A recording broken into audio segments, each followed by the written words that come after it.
Kothamangalam circle സഹകരണ യൂണിയന്റെ നേതൃത്വത്തിൽ 2026 നിക്ഷേപ സമാഹരണം, കുടിശ്ശിക നിവാരണ, ഒറ്റത്തീർപ്പാക്കൽ പദ്ധതി, 2025 സ്കൂൾ കോളേജ് വിദ്യാർത്ഥികൾക്കായുള്ള പ്രസംഗ പ്രബന്ധ മത്സര വിജയികൾ എന്നിവർക്കുള്ള അവാർഡ് വിതരണം എന്നിവ സംഘടിപ്പിച്ചു.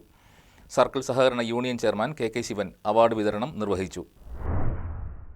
നിക്ഷേപ സമാഹരണത്തിൽ 1ാം സ്ഥാനം ഊന്നുകൽ സർവീസ് സഹകരണ ബാങ്ക് നേടിയപ്പോൾ 2ാം സ്ഥാനം കുറ്റിലഞ്ഞി സർവീസ് സഹകരണ ബാങ്ക് നേടി. മറ്റു വിഭാഗം സംഘങ്ങളിൽ പോത്താനിക്കാട് റീജിയണൽ റൂറൽ സഹകരണ സംഘം, ചെറുവട്ടൂർ റൂറൽ സഹകരണ സംഘം എന്നിവർ യഥാക്രമം 1, 2 സ്ഥാനങ്ങൾ കരസ്ഥമാക്കി.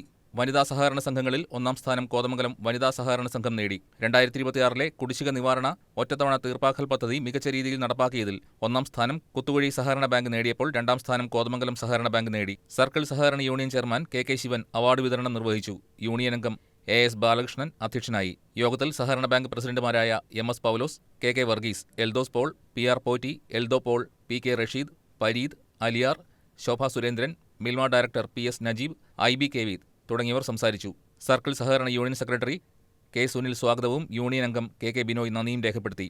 വിദ്യാർത്ഥികൾക്കായുള്ള പ്രസംഗ പ്രബന്ധ മത്സരങ്ങളിൽ 1, 2, 3 സ്ഥാനങ്ങൾ നേടിയ വിദ്യാർത്ഥികൾക്ക് ചടങ്ങിൽ ക്യാഷ് അവാർഡും മൊമന്റോകളും വിതരണം ചെയ്തു.